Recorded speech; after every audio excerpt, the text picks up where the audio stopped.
Hoje a gente está aqui com o Marcelo, né? Boa noite, pessoal. Boa noite, Brasil. Eu estou aqui hoje com o Marcelo, da Veritas. A gente vai conversar um pouquinho sobre conservadorismo, né? Sobre a escola conservadora, sobre os projetos dele. Mas mais importante, a gente vai falar um pouquinho sobre esse tema, né? O que é ser conservador hoje em dia, né? Então, Marcelo, vamos lá. Vamos começar. Eu já queria saber de cara, assim, como uma curiosidade mesmo minha. O que é ser conservador? O que para você, com a tua experiência, faz uma pessoa ser conservadora ou não ser conservadora? Bom, primeiramente, muito obrigado pelo convite. Aqui a gente vai ficar Marcelo e Marcelo, né? Meu nome é Marcelo, o seu nome é Marcelo. É isso. Então, se quiser me chamar de Rabelo, né? Meu nome é Marcelo Rabelo. Então vamos lá, vou chamar Marcelo Rabelo. Mas é mais fácil. Então, com relação ao trabalho que a gente faz, né? Então, está muito relacionado também com o que eu identifico, né? E o que no meu entendimento, na minha concepção, o que é ser conservador? Inclusive, para a geração mais nova, conservadorismo é uma coisa arcaica, antiga, né? E aí as pessoas atualmente, os mais jovens, eles se intitulam progressistas, porque eles associam o progressismo à palavra com o progresso. E qual é a diferença? Qual seria a diferença, por exemplo, do conservadorismo para o progressismo? Então, o que acontece, né, na realidade? O conservador também gosta do progresso, mas a palavra progressista está associada com a desassociação daqueles valores que durante séculos foram desenvolvidos, foram aprimorados durante a convivência humana no Ocidente. Então, por exemplo, conservar valores éticos e morais. Então, a boa convivência com a família, o respeito ao próximo, que são fundamentos principalmente do Ocidente, do conservadorismo, que vem principalmente daquilo que a gente aprendeu no judaísmo. Escola, no judaísmo e no cristianismo. Entendeu? Que legal. Porque essa implementação dessas ideias, elas não são ideias que surgem do nada. Se você pegar tudo aquilo que está no Velho Testamento e no Novo Testamento, no primeiro momento, por as pessoas terem o comportamento muito animalizado, né? Olho por olho, dente por dente, né? Por qualquer coisa nesse sentido, então foi criado através de Moisés, né? Com o que ele recebeu de Deus.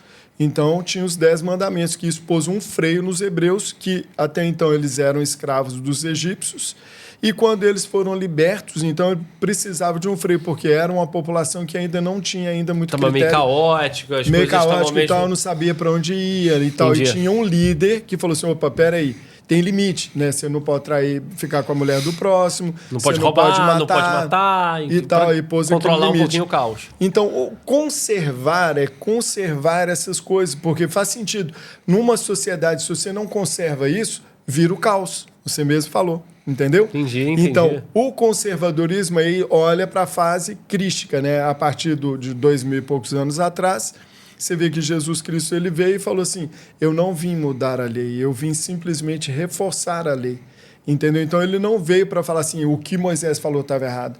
Pelo contrário, ele falou, não, eu tenho que reforçar aquilo que foi dito. Mas ele tinha mais coisa para colocar. Engraçado que, assim, eu sempre tive a ideia que o progressismo tinha a ver com progresso e o conservadorismo tinha a ver com... coisa antiga, não tem nada a ver. Com coisas não posso ter tecnologia. Só para te dar uma ideia. Eu sou... Meio Mormon, tenho 34 anos que eu sou da área de tecnologia. Olha que legal. Eu já fui especialista em produto da Microsoft e ajudava a resolver bug de produto para poder implementar no mercado. Se eu não fosse a favor do progresso, eu ia trabalhar com leitão, com porco no meio do mato, entendeu? Fazenda, isso. Não é verdade? Legal, então, assim, eu sou a favor do progresso, mas não do progressismo. O que é o termo progressista? Progressista é aquela pessoa que é a favor do aborto, é aquela pessoa que é a favor da liberação da droga, é aquela que família não tem que respeitar a hierarquia. É como se a pessoa estivesse dizendo estupidamente que ela não precisa de entrar numa empresa e respeitar o chefe dela, o que ela não faz. Que não precisaria de regras, por exemplo, de hierarquia. Nem dentro de casa, o pai, quando ele tem a hierarquia dele, ele é o macho opressor. Entendeu? Eles não querem isso. E aí, por exemplo, vamos colocar de uma forma geopolítica, Estados Unidos é o imperialismo opressor. Por quê? Porque eles são muito desenvolvidos, porque eles são competentes, porque eles focam no ensino, no aprendizado. Entendeu? Eu sou a favor disso. Eu não sou progressista. Eu quero conservar as coisas boas. As coisas ruins a gente aprende, vê que existe. Muitas vezes a gente passa pela experiência daquela experiência ou vê outra pessoa passando por ela, você não quer repetir. E como entendeu? é que você se... Só para poder entender, até como é que você... Dessa área de tecnologia, me fala um pouquinho. Você começou na área de tecnologia, na verdade, carreira, eu fiz como um é que pouquinho foi? de tudo, né? Então, assim, falando um pouquinho de mim, eu comecei na área de... Eu comecei estudando, fazendo arquitetura, a parte técnica da arquitetura, aí depois o meu próximo passo era ser o engenheiro civil ou arquiteto, né? Fazer uma faculdade. Na realidade, eu resolvi fazer... ir para o esporte. Então, eu me formei, sou técnico em edificações, e aí foi aonde surgiu também algumas características que me levaram para a área de TI, né, tecnologia da informação, que por eu estar trabalhando com computador também, porque na minha época eu não fazia, né, na minha época não tinha computador como tem hoje. Então, eu tinha que fazer o meu projeto todinho em papel vegetal, né, projeto arquitetônico, depois passava para o nanquim, e levava para uma papelaria, pagava para a papelaria para plotar. Eles plotavam a imagem minha para poder depois passar para um papel e a gente levar para o engenheiro, para o dono da casa e tal, que estava fazendo, né, o pedido de contrato com a gente. E nisso de trabalhar vendo o pessoal trabalhando com o computador, trabalhando com o AutoCAD, me despertou interesse. Aí eu fui... aí nesse meio tempo eu resolvi parar, porque eu já praticava esporte, e eu queria virar profissional. Eu fazia triatlon. Comecei com natação. Da engenharia, tu foi pro triatlon? Não, na realidade, já estava em paralelo. Eu estava estudando e estava treinando. Né? Aí, no que eu treinei e vi que eu tinha muito prazer em fazer esporte, eu falei, não, quero profissionalizar. Mudei para os Estados Unidos, vivi 2 anos nos Estados Unidos. Treinei na Universidade dos Estados Unidos. Aí eu comecei a entrar mesmo na fase mesmo de alta performance, né? Então, de alimentação, profissional mesmo, até porque lá eles investem bastante nisso, principalmente para as bolsas. Recebi convite para ficar na universidade, né? Porque eu era simplesmente como se fosse um estagiário. Eu não estudava, mas eles queriam me dar bolsa de ensino. Queriam, não, me deram, me ofereceram para eu continuar na universidade. Só que aí, depois de 2 anos e meio, resolvi voltar para o Brasil e abandonei. Não fiquei nos Estados Unidos. Mas cheguei no nível de profissionalismo e tal, bom. Não bom dos americanos, mas já estava bem... Para você já era Não, mas precisava de mais, entendeu? E eu sabia disso. Voltei para o Brasil por questão de saudade de família e outros motivos também. E aí acabou que melhorei muito no Brasil. Fiquei entre os 20 primeiros no ranking, pelo menos de 1900 e aí estou entregando a idade, né? 1990, quando eu voltei para o Brasil. Quando você voltou para o Brasil depois da faculdade. Eu estava com curso técnico, não tinha feito no high school lá. Estava no high school. E aí, eu treinava na universidade, mas não estava estudando. Eles me adotaram porque eu tinha qualidades de atleta que eram boas e eles viram potencial em mim. Foi isso que você até comentou, porque diferentemente do Brasil, que isso é uma crítica minha muito grande, o brasileiro tem inveja do outro, em vez de aplaudir e incentivar, o brasileiro quer tirar porque ele sempre quer ter mais destaque do que quem está subindo. O americano é totalmente ao contrário. Ele pega quem ele vê potencial e faz o máximo para o cara brilhar. Então, bom, eu era novo, eu não sabia disso, mas resolvi voltar para o Brasil. Treinei bem com um técnico muito bom, o Maron Leitão. Ele teve alguns atletas de Pan-Americano e tudo, lá em Belo Horizonte, de onde eu sou. E aí eu comecei a ter resultado bom em 1990, 91. Eu fiquei entre os 20 primeiros no ranking de triatlon no Brasil. E aí a coisa começou a complicar, porque nos Estados Unidos, como todo mundo deve imaginar, né? Quem é conservador sabe que coisas boas se conservam e aí a gente cresce profissionalmente e como pessoa. E nos Estados Unidos eles investem em você. Então, por exemplo, mesmo para trabalhar, eu era valorizado o suficiente que eu trabalhando 8 horas por dia, eu conseguia comprar tudo que eu queria, conseguia pagar o meu aluguel, conseguia comprar o meu equipamento, conseguia pagar as competições. Tinha poder de compra muito maior conseguia do que no Brasil. Viajar, conseguia fazer tudo sem precisar de patrocínio. Não que eu não procurasse, mas consegui patrocínio nos Estados Unidos também, mas foi justamente na época que eu já estava pensando em voltar para o Brasil. Aí eu tinha de começar a minha história toda de novo no Brasil. Como todo mundo quando muda, né? Você começa uma nova etapa na vida, mesmo eu tendo nascido no Brasil. que as pessoas não me conheciam, não sabiam o resultado que eu E dava. você já... e tal. Exato. Então eu tive que começar do zero no Brasil. Com Aí, mais dificuldade ainda. Porque mais no porque Brasil, o meu enquanto dinheiro se não investe- conseguia me manter. É. Então eu tive sorte de ter alguns Não, e patrocinadores. lá se investe mais em esporte do que aqui, né? Muito, do que no Brasil. infinitamente. Esporte está associado com disciplina, entendeu? Com comprometimento, com crescimento profissional e pessoal, entendeu? Então, o esporte para eles é tirar a pessoa da oportunidade dela se envolver com droga, entendeu? Então, tem todas essas coisas. Então, eu no Brasil consegui chegar numa etapa muito boa profissional, mas não consegui me manter e não tinha tanto apoio de patrocinador. E eu falei, bom, agora eu tenho que mudar meu mindset. Adoro esporte, continuo fazendo até hoje, mas viver disso aqui no Brasil não vai dar. E não quero voltar para os Estados Unidos, que era uma determinação que eu fiz para mim mesmo. Beleza.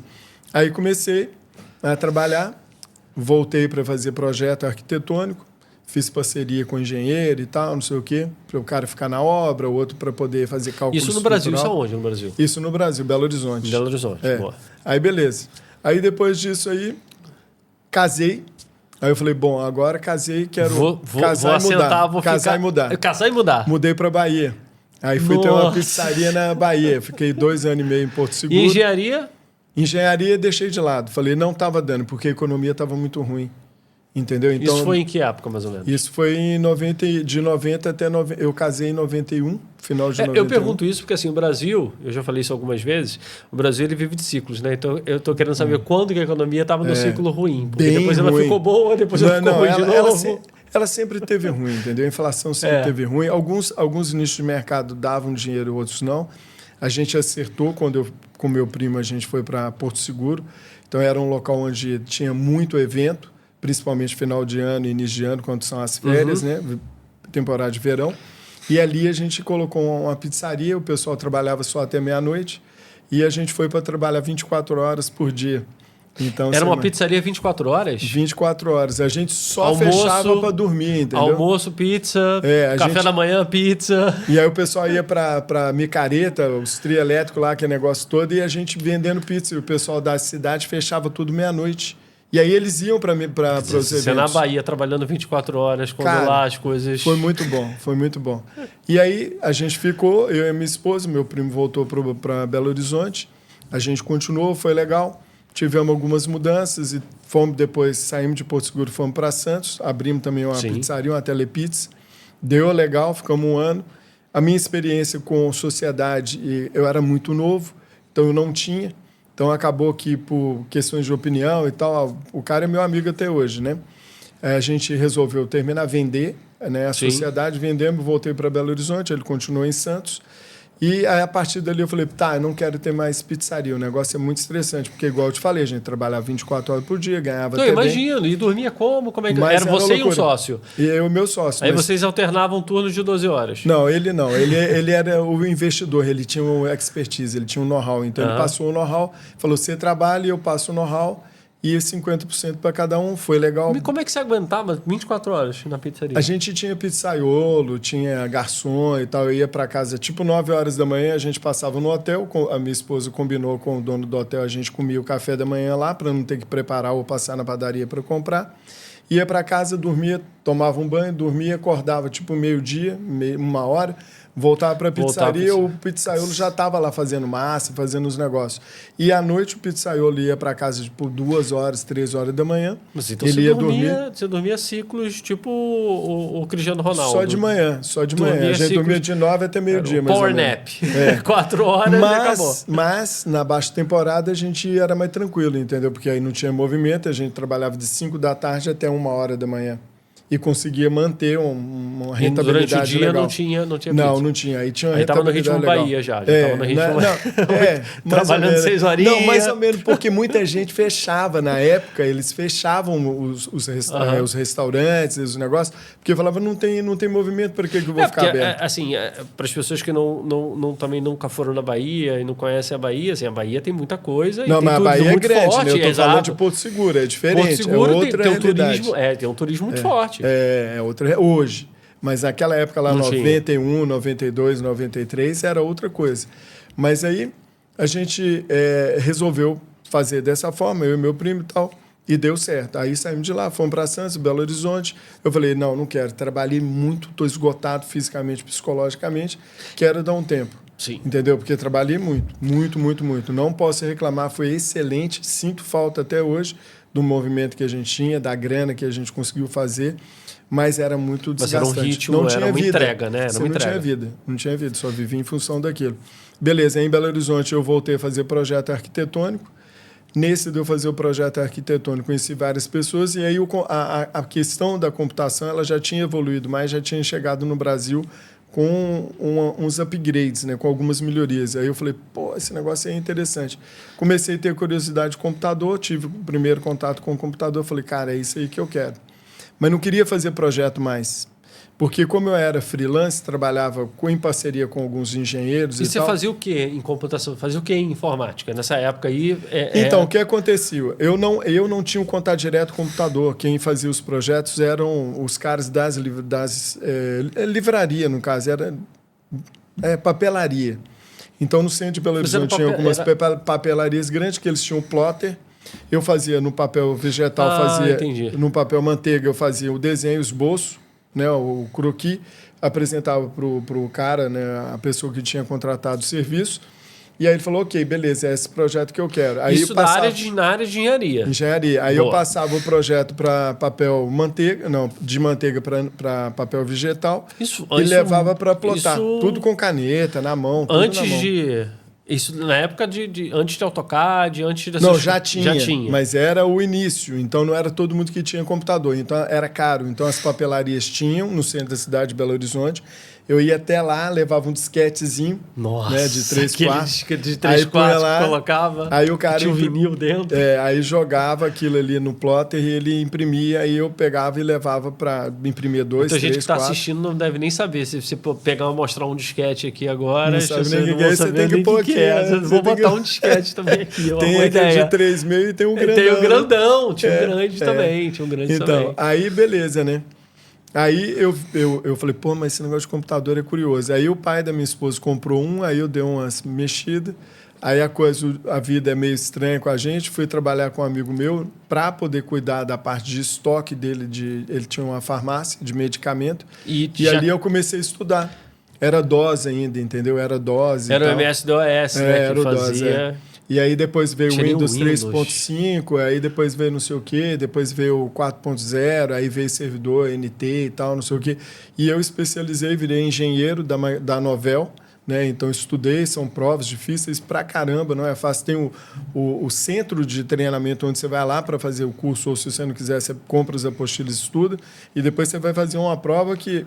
Na minha opinião, é mais difícil do que prova de universidade, entendeu? Você faz sozinho no computador. Para você poder ser credenciado. Você ir passando nas provas, são igual no caso da Novell, eram 7 provas, né? Cada uma TCP/IP, que o pessoal fala tanto, que não sabe o que está falando, mas acha que entende.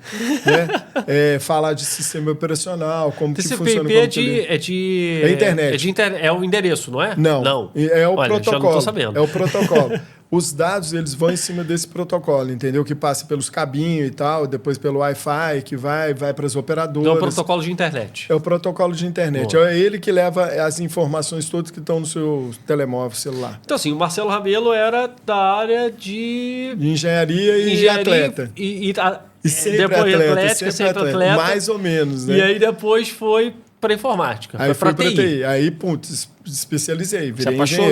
Engenheiro. Conseguiu encontrar ali a paixão que tinha no esporte e, ao mesmo tempo, também a satisfação profissional. Sim, e aí, na área de tecnologia, eu vi que a Novell era um produto que estava começando a declinar, não estava tendo tanta concorrência. Eu nunca nem ouvi falar de Novell, é um puta de um produto. Só para você ter uma ideia, talvez você não conheça, talvez alguém que está nos assistindo saiba que assim, a forma de controlar todas as contas de usuário que tem hoje no mundo, as mais fáceis são as que trabalham com o sistema de diretório. Quem criou o primeiro sistema de diretório que eu conheço e que eu estudei na época foi a Novell.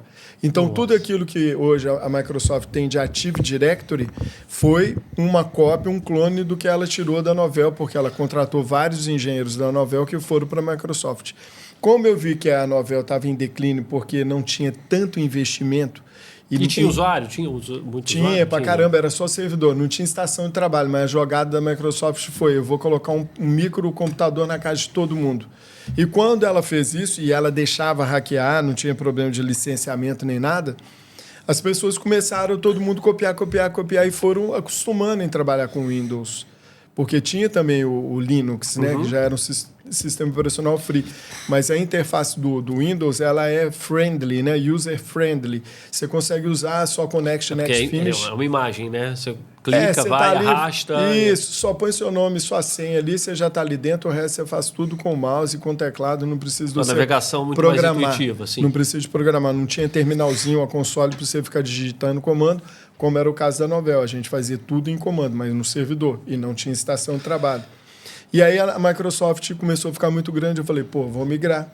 Aí comecei, fiz certificação da Microsoft, virei engenheiro, virei trainer da Microsoft de produtos especializados. Eu era especializado em 3 produtos: o Exchange, o SMS, que hoje é o SCCM, que é um produto de monitoramento de rede, e também especializei um pouco, não muito, mas por causa do SCCM em bancos de dados, no SQL. Então, eu dava treinamento, falava de sistema operacional, Active Directory, também virei especialista em Active Directory.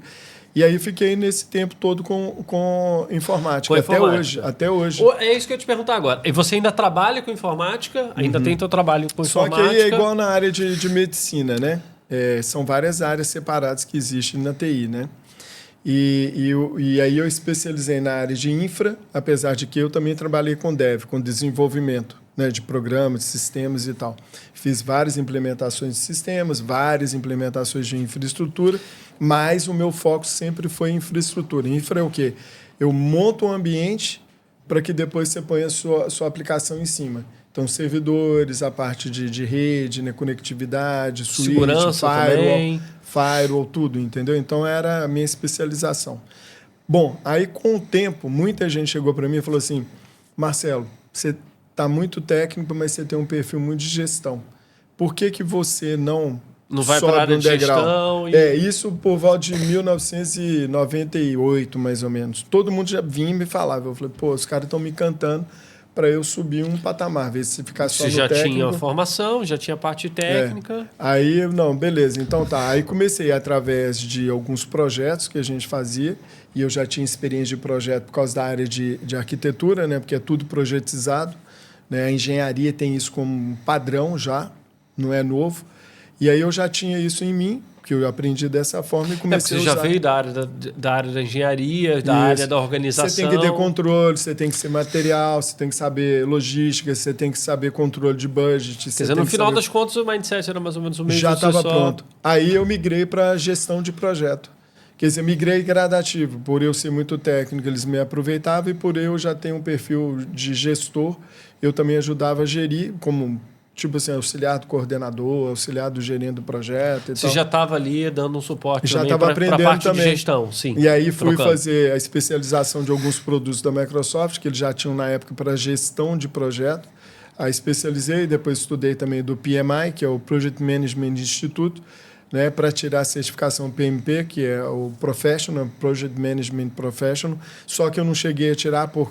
tipo assim, viaja agora, faz isso, faz aquilo, e sempre... E não dava a rotina... Eu falava, não vou agora que eu não estou preparado, entendeu? Porque a prova era muito difícil. Eu acho que até hoje é muito difícil.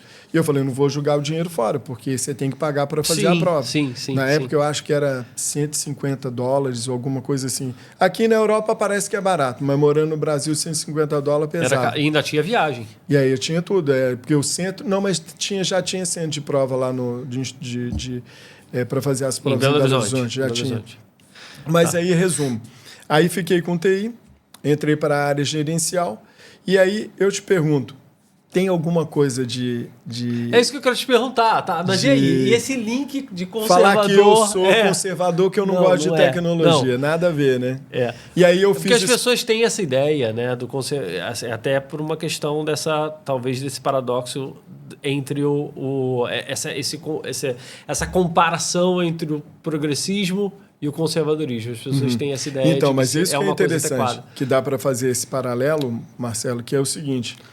Então, eu sempre gostei do progresso, não vou usar a palavra progressismo porque não é. As coisas são distintas, entendeu? Elas têm sentidos Progresso diferentes. é diferente de De progressismo, porque é uma linguagem, uma terminologia já usada pelo pessoal da esquerda, né? Mentalidade ideológica de esquerda, que é socialismo, comunismo, todo mundo vai ter tudo, todo mundo vai ser igual. Sim. Que eu não acredito nisso, porque ser humano é um diferente do outro. É um diferente do outro. É um diferente do outro e cheio de mimo, né? Bom, aí o que aconteceu? Eu especializei, então, na área de administração, fiz um curso superior de administração, depois eu fiz um mestrado, não, um MBA em gestão de projeto, né? Tudo, aí eu já tinha mudado para Curitiba, já estava morando lá. Aí fiz o curso superior de administração, fiz o MBA em gestão de projeto e ali eu fui galgando novas a tua posições. Carreira na área de aí gestão. Eu fui aí virei gerente de operações Cyber Data Center da Brasil Telecom lá em Curitiba. Aí fiquei uma época como consultor numa empresa grande multinacional, a Philip Morris Internacional. Fiquei lá quase 10 anos como consultor.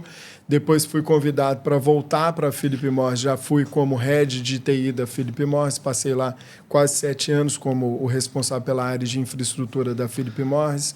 Depois saí de lá, fui para São Paulo. Fiquei como o responsável da América Latina Eu trabalhava numa empresa indiana, que é a HCL, mas eu prestava serviço dentro da Iron Mountain, a empresa americana. Então, eu fiquei lá 2 anos como... E voltou para os Estados Unidos nesse período, em algum momento? Voltei várias vezes como funcionário de empresa para poder ter reunião com os líderes, né? Diretor, vice-presidente e tal, CEO. Sim, a trabalho, sempre a trabalho. E tal. Sempre eu estava indo para os Estados Unidos. Agora, a questão aqui que todo mundo deve estar se perguntando, eu também estou me perguntando. E o o lado conservador do Marcelo? Quando é que bateu o estalo e você falou assim, opa, peraí, eu me identifico como conservador? O primeiro choque que eu tive, Marcelo, foi o seguinte.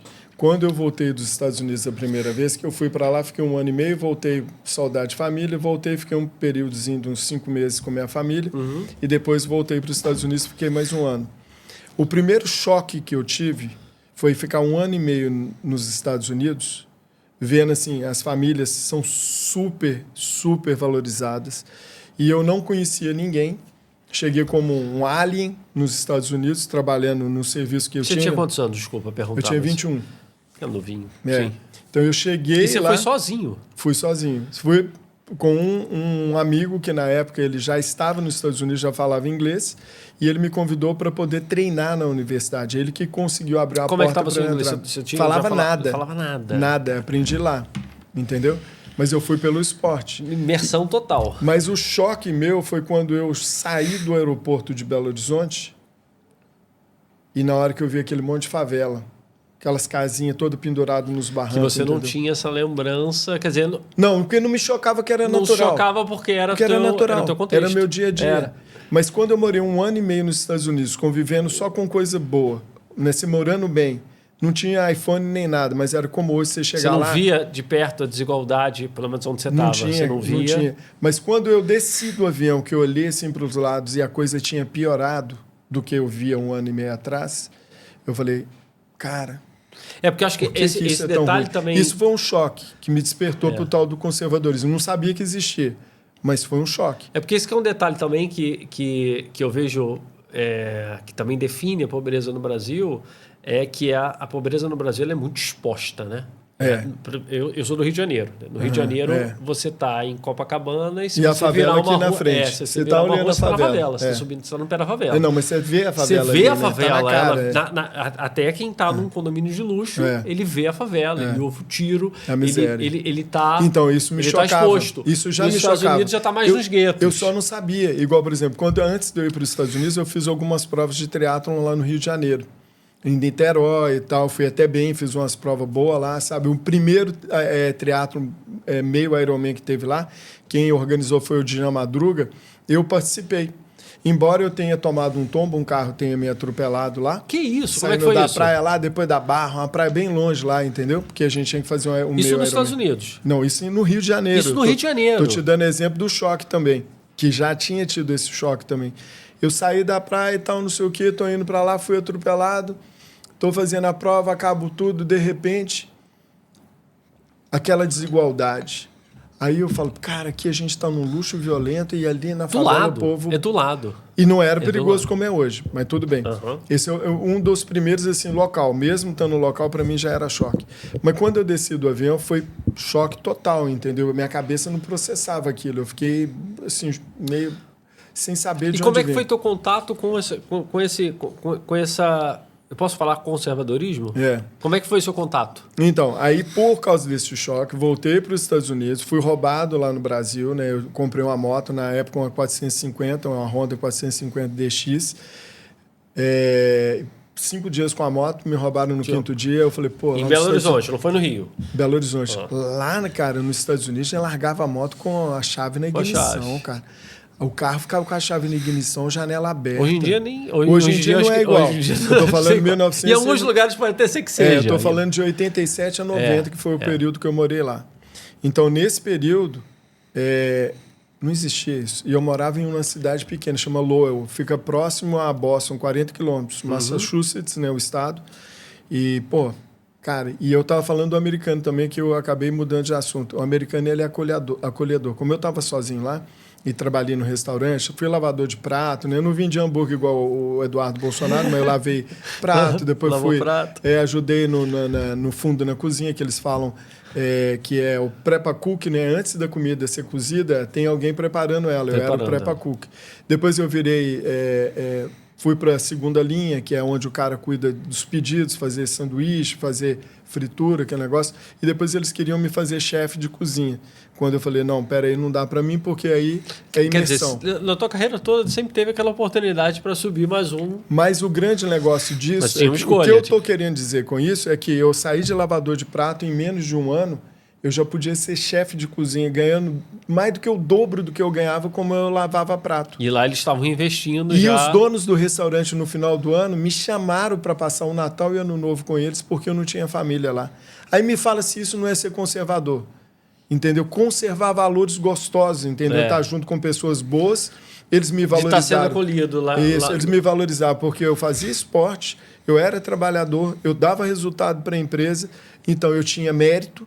Então, eles valorizam o americano, as pessoas são valorizadas pelo mérito que elas têm, e não por ser amigo de alguém ou porque tem diploma, entendeu? É porque você também mostrou ali competência, enfim, E mostrou empenho, dedicação empenho. E energia para fazer Tá, as mas coisas. e aí, como Isso é que tudo, minha esse cabeça contato- começou a sua cabeça tava... a mudar, entendeu? Eu falei, pô, tem alguma diferente.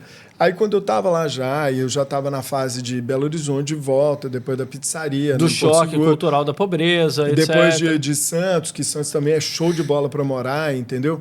Pô, é uma capital, assim, é tipo uma capital. Santos é uma cidade litoral Porto, que é show, né, que tem, tem tudo. tudo. Não, e na época tinha o problema ainda da AIDS, quando eu morei lá.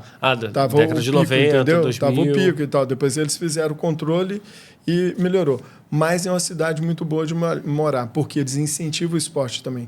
Foi um dos motivos que eu fui para lá, porque Porto Seguro tinha uma prova por ano, que era o Dijan também que fazia. E aí eu participei de um meio essa Ironman. prova de quê? De prova de triatlo. né? Eu participei de um meio Ironman e participei de um short.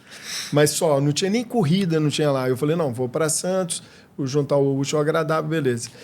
E aí depois voltei para Belo Horizonte, falei, agora eu não quero mais, fui para computação, saí de projeto arquitetônico, fui para computação, passei por esse processo todo pensando só na minha vida profissional. Aí veio a mudança de mindset. Quando a gente ainda estava em Belo Horizonte, eu e minha esposa, ela ganhou o nosso primeiro filho, né? É um homem, né? O André Luiz. E aí, beleza, aí eu começo a pensar diferente na vida. Como que a gente educa? Entendeu? Educar é pai e mãe. Ensinar é escola. Escola ensina questões técnicas. Pai e mãe educam. Educação é moral e ética. A escola pode contribuir, mas o papel principal é dos pais. É da família, né? Da família como sociedade. O seio ali, o principal núcleo, né? O núcleo, a célula da sociedade. Aí a principal, né? E aí, beleza. Aí eu falei assim, bom, então agora a gente tem que preocupar para dar um futuro legal para eles. Meu pai me deu uma educação boa, questões morais e éticas e tal, não tirar o que é seu, respeitar o mais velho, respeitar o idoso, dar lugar... E aí começou a aflorar essa parte e aí mais surgiu, conservadora. não só o profissional, né? Eu falei, porque primeiro é a sobrevivência, temos que trabalhar, pagar as contas. E depois vem a questão, tá, eu pus um filho no mundo, e agora, como é que eu faço? Agora tem que E aí, sobrar. naturalmente, vem o instinto nosso, conservador, todo mundo tem, entendeu? Quem não tem filho e tiver, vai entender exatamente o que eu estou falando. Quem já tem, entende o que eu estou falando. E aí você quer cuidar daquilo que é seu, entendeu? Um pedacinho seu que está ali, que é sua responsabilidade, ninguém te obrigou a ter, você teve porque quis. Porque todo mundo sabe, né, que fica com a desculpinha hoje em dia. Ai, mas a gente não pode fazer sexo. Claro, pode fazer sexo, sim. Mas se tiver filho, tem que ter responsabilidade. Eu não quis fazer sexo, então teve filho. Então tem responsabilidade pelo aquilo que você fez junto com outra pessoa. E essa consciência eu já tinha. Você tinha quantos anos? Eu estava com 24, 25 Novo também. mais ou menos. Novo. 25, 26, não lembro agora. E aí tivemos nosso filho e aí começou esse processo de preocupar em educação. Aí veio a nossa filha, fui transferido de Belo Horizonte para Curitiba. Até então você não tinha nenhum envolvimento mais profundo com o conservadorismo, além da tua criação. Coisa natural, que vem do cristianismo, né? São bases judaicas cristãs que todo mundo tem no Ocidente. Além das tuas orientações morais e etc. Isso, que vem de família, vem até mesmo da própria pessoa. Você acha que o conservadorismo é um conjunto de valores, então? É um modo de vida? Então, eu acho que para poder entender melhor, se eu der esse exemplo agora que eu estou apresentando aqui, você vai entender legal. E com base nisso, e aí você tem as suas experiências. O meu amiguinho faz, por que eu não posso fazer? O amiguinho, aí vai crescendo, né? Vai virando adolescente e tal. O fulano bebe, por que eu não bebo? O fulano faz isso, porque eu não posso fazer? Aí pulou da ponte, vai pular da ponte também. Aí você tem aquele pertencimento, que é a questão da idade, né? Que todo mundo quer pertencer a um grupo. E aí a gente começou a perceber isso e falou assim, não dá. Entendeu? Tudo na vida tem limite, até para a gente dentro do trabalho. O chefe, a empresa, a política, tudo corporativo, tudo você tem que respeitar, tudo tem hierarquia. Falei, por que na minha casa tem que virar o samba do crioulo louco? Entendeu? Não, tem que ser linear, tem que ser horizontal. Eu falei, não, quem manda dentro de casa é o pai. Entendeu? Aí eu era o ditador, mas o ditador que funcionou. Né, que os dois filhos hoje são casados, todos os dois são bem-sucedidos profissionalmente, todos os dois já pretendem, inclusive, ter filho e tá fazendo planejamento. Então, eu achei que foi legal a forma com que a gente viu isso e ajudou a criar os filhos. E aí, em 2013 ou 2011, se não me engano, a gente morando em Curitiba, eu trabalhava num prédio da Philip Morris, bem na esquina, em frente à Escola Estadual de Curitiba, perto do passeio público. E aí tinha uma greve. Pararam por causa do preço da passagem de ônibus. Não sei se você lembra disso. Depois consulta no Google. Teve muitas greves. Aí um monte de alunos, jovens e tal, aquele negócio todo. Aí eu falei, pô, o que está acontecendo? Não, isso foi em... Acho que 2011. 2011, que não era por causa dos 10 centavos, era um negócio desse? Um negócio aí, aumento passado, preço de passagem de ônibus. E aí, beleza. Aí o que eu falei? Eu falei assim, pô, por que está surgindo isso? Aí me despertou começar a acompanhar a notícia no jornal. Porque até então eu só pegava coisa técnica para minha profissão. Eu estudava muito. Você não tinha muito esse Mas hábito de ler jornal para saber o que estava acontecendo? Eu lia muito livro, romance, coisas éticas, morais, que com referência, eu lia muito, muito, muito. E aí eu já tinha esses princípios e valores que norteavam a minha vida. Engraçado porque hoje em dia, só um parêntese, né? Hoje em dia está... Eu lembro que também, isso é uma coisa interessante, que assim, eu lembro quando eu era mais novo também, que eu não tinha tanto interesse por notícia nos meus 20 e poucos anos. Tal. Isso era uma coisa dos mais velhos. Dos mais velhos, meu pai que via o Jornal Nacional e não sei o quê. Assim, eu não estava muito interessado com isso. Hoje em dia, mesmo que você não queira, você está exposto a essas notícias. Porque e você afeta tem a nossa vida diretamente. Acho que afetava também naquela época. Não afetava, você acha que não? A internet acelerou o processo. Acelerou muito. Porque hoje em dia você abre o teu Instagram, você abre tuas redes sociais, tá lá. É onde chega na questão da ligação, que vai fazer a convergência, é essa questão que eu estou te explicando. Então, quando eu despertei, que foram vários brasileiros que começaram a despertar praticamente na mesma época, e aí a gente viu que a gente tinha um reflexo dos problemas que a gente estava passando com a política. Aí eu passei a acompanhar a política, que eu falei assim, bom, então a minha vida não baseia... Então, o dia que eu estou mal, que a economia está mal e que eu posso ficar desempregado e afetar minha família, meus filhos, a minha esposa. Foi uma decisão lá de cima que aconteceu. Que está fora do meu controle, porque eu e minha esposa, sempre a gente fez trabalho voluntário em associações, igrejas e tal. Sempre a gente trabalhou como voluntário. Quando não dava, beleza, passava 1 ano, 2 sem fazer nada, mas sempre a gente procurava para poder fazer alguma coisa para... Sempre. A gente passou os últimos anos em Curitiba sempre trabalhando em associação, fazendo trabalho voluntário. E aí, o que eu senti naquilo tudo? Política, eu enxugando gelo, entendeu? Todo dia tem gente mais pobre na rua, eu tento ajudar a pessoa acostuma, a mentalidade dele já está ligado com assistencialismo, entendeu? Eu estou dando a minha obrigação porque eu sou rico, agora eu sou de família pobre, me ferrei, né? Não interessa para chegar onde eu cheguei. Se você teve o mérito ali de chegar... Eu sou filho de família pobre. Meu avô saiu aqui de Portugal depois da Segunda Guerra Mundial, foi para o Brasil, teve meu pai, né, que é o mais velho da casa, né, que são 8 irmãos, e aí ele casou com minha mãe, e a minha mãe me teve e as minhas 2 irmãs. E aí a gente era simples, a gente trabalhou igual um louco para chegar onde a gente chegou. Aí tem que sustentar pessoas que são vítimas da sociedade, mas eu não fui. Mas eu não fui vítima. Eu trabalhei e cheguei onde eu queria chegar. Entendeu? Então, para mim, era enxugar gelo.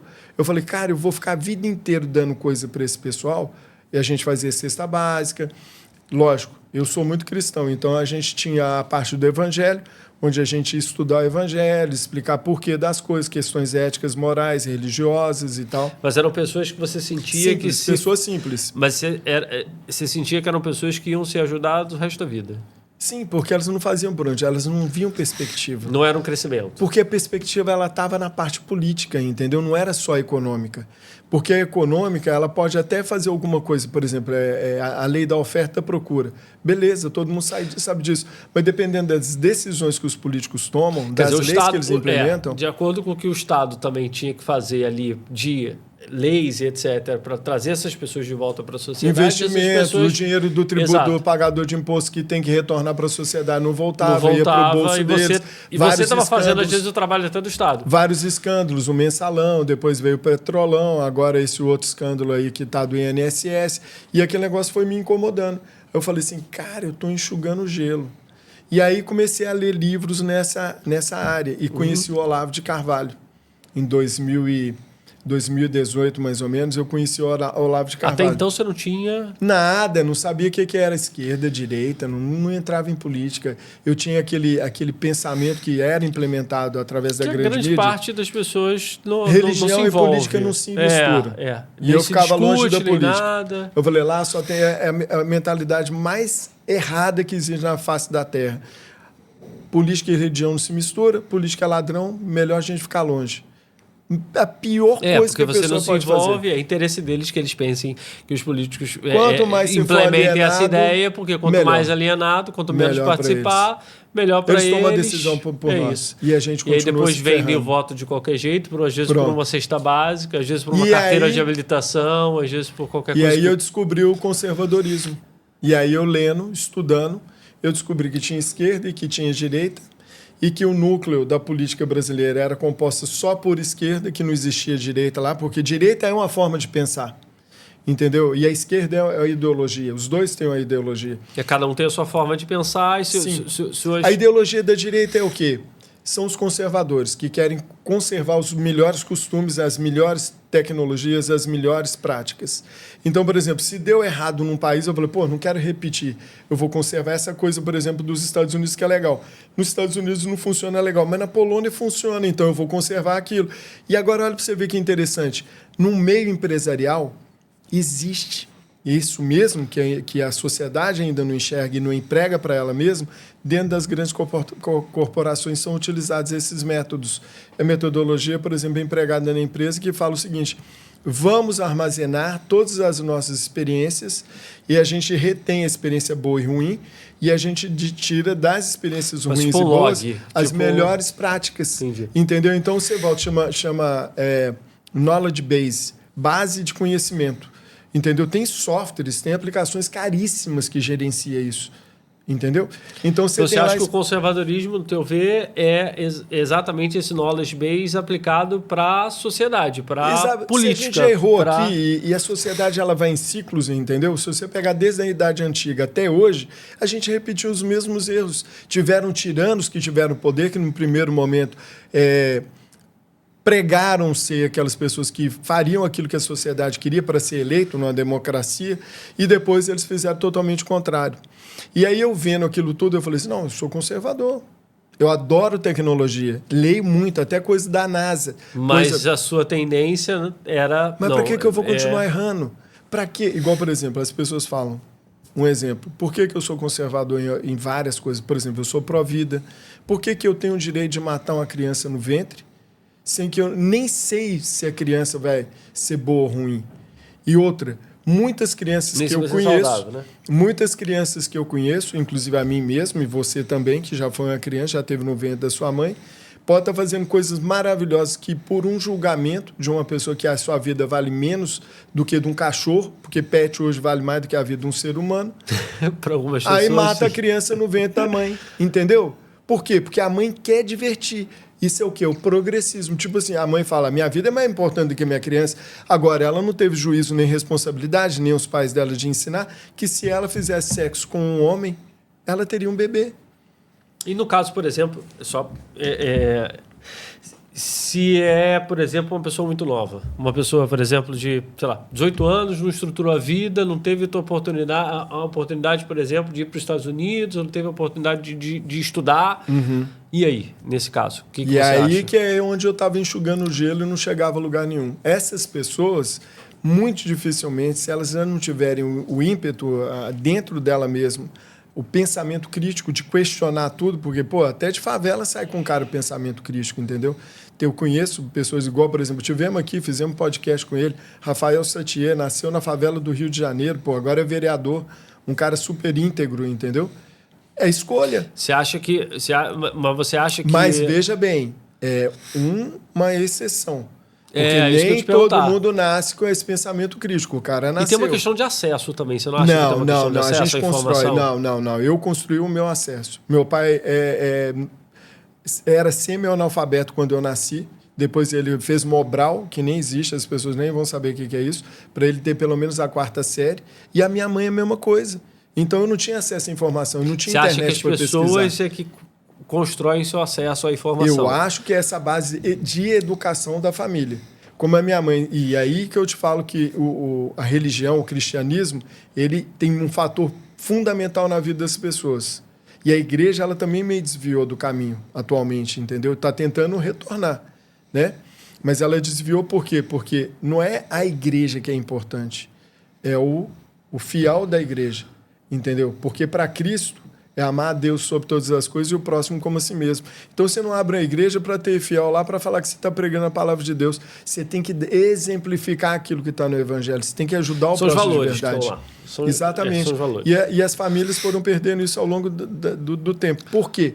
Porque essa construção que eu fui lendo, descobrindo, estudando, vivenciando, e hoje aí depois a gente fala a respeito disso,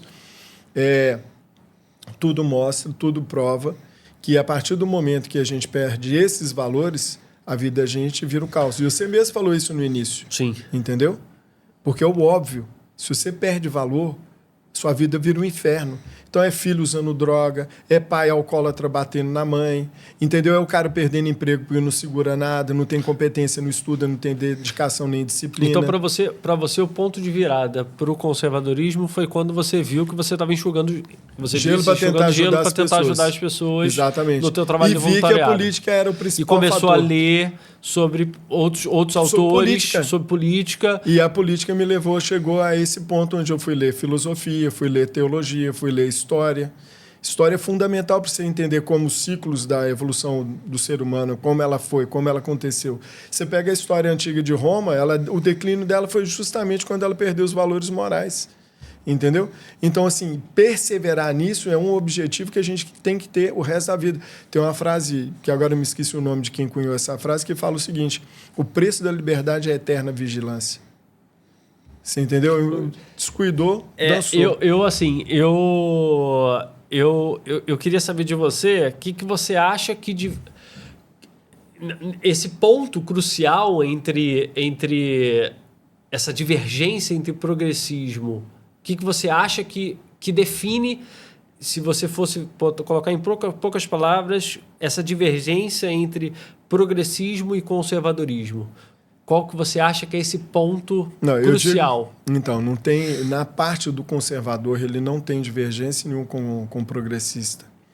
A gente é democrático. A gente aceita qualquer aberração, mesmo que ela seja contra as leis naturais. Por exemplo, matar um bebê numa barriga de uma mãe, embora a gente não concorde e a gente abomina.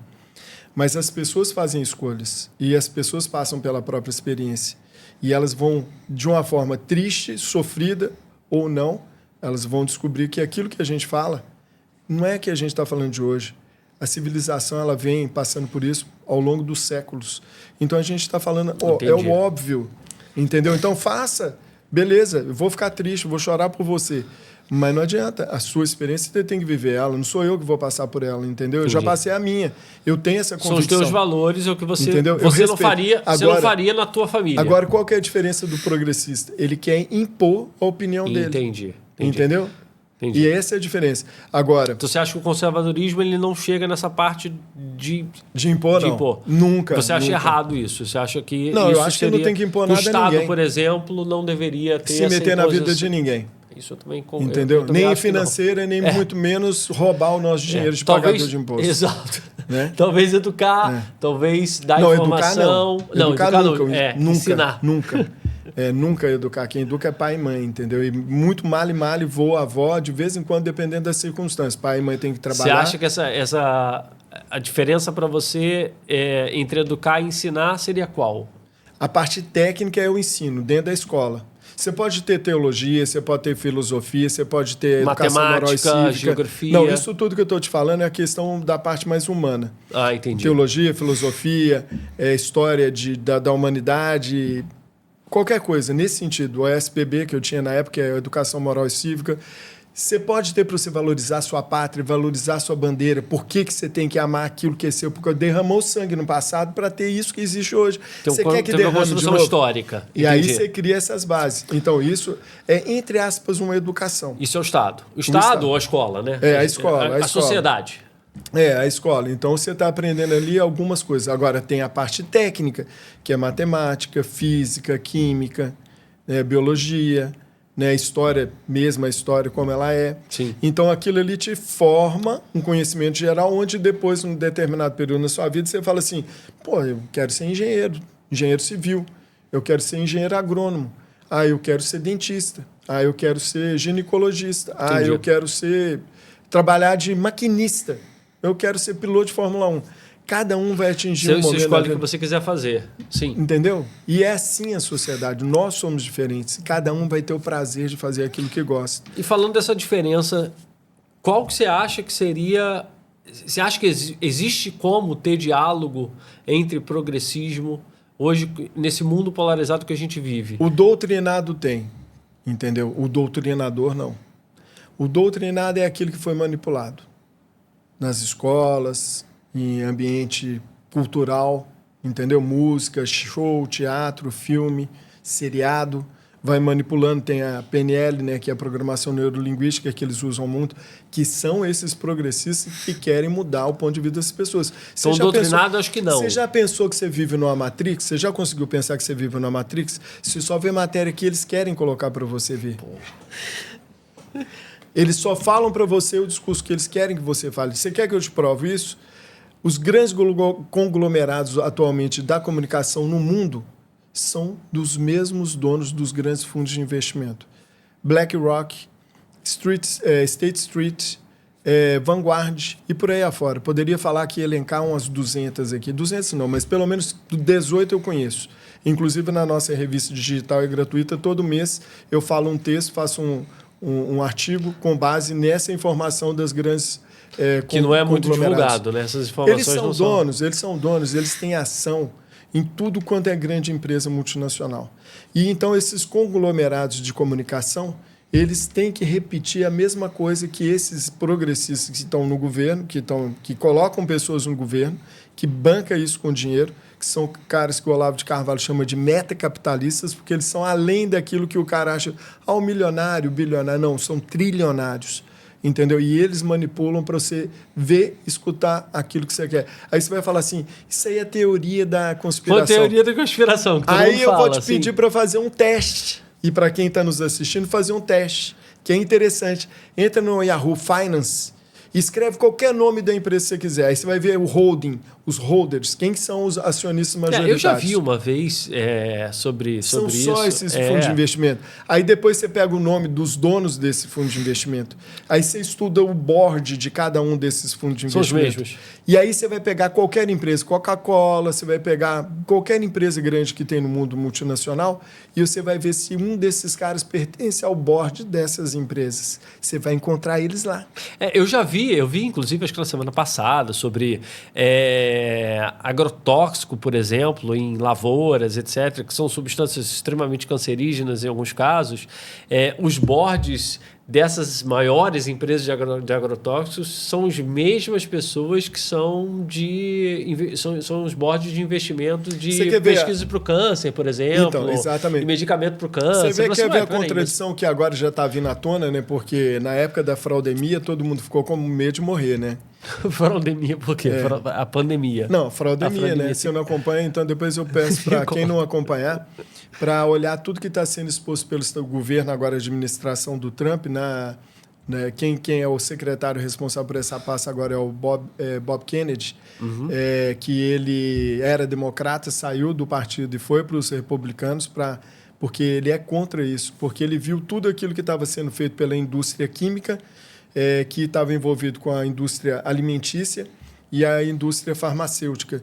Então, a farmacêutica vai cuidar do problema que a indústria alimentícia está gerando para a sociedade. Nossa. Entendeu? E a farmacêutica ela vai prover o remédio para manter a pessoa viva, mas nunca ela pode parar de usar o medicamento. Você já pensou nisso? Na minha época, eu tomava uma vacina, tomava uma injeção, no resto da minha vida eu nunca mais precisava de preocupar com o problema.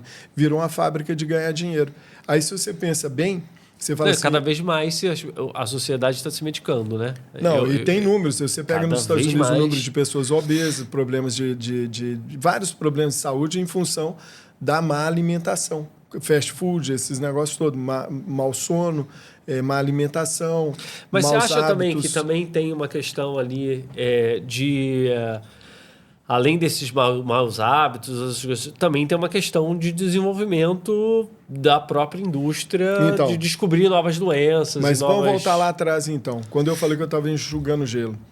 Quando eu descobri que quem estava me fazendo enxugar gelo eram as pessoas que estavam no poder, ou executivo, legislativo ou judiciário, eu falei assim, eu tenho que começar a cuidar mais desse negócio. O que eu tenho que fazer? Eu tenho que me envolver com a política.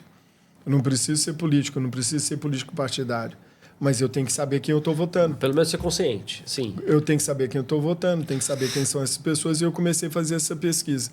A partir de 2018, eu fiz uma pesquisa e comecei a aprofundar. Para você ter uma ideia, por causa da mídia, eu achava o Bolsonaro um cara abominável.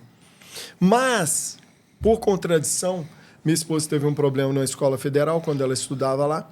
A professora estava pegando muito no pé dela. E aí ela ia perder o ano porque a professora não dava as notas que ela tirava.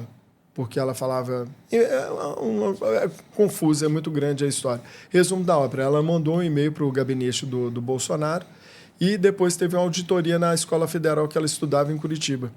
E o diretor e a professora foram afastados por 6 meses e depois descobriram que eles estavam fazendo desvio de dinheiro dentro da universidade lá do Paraná. Resumo da ópera.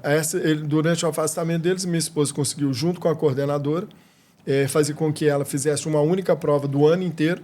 A minha esposa fez, foi avaliada por questões técnicas e ela foi aprovada e ela conseguiu tirar o diploma dela. E isso foi 2014, mais ou menos. 2018, quando eu ia voltar, a Tânia me lembrou, minha esposa, ela falou assim, Marcelo, esse cara que é candidato a presidente, eu voto nele. Eu falei, você vota nele? Eu não lembrava mais. Eu falei, mas por que você vota nele? O cara é machista, fala palavrão e tal, não sei o quê. Não, votar nele não, vamos votar em outro. Ela falou, Marcelo, esse aí foi o cara que eu mandei o e-mail para o gabinete dele que resolveu o meu problema aqui. eu vou... Mas ele, eu na voto época, nele. não era... Ele era deputado. Ele era deputado. Gabinete de deputado federal lá em Brasília. E ele resolveu o problema dela, sem ele procurar minha esposa, sem ele falar nada.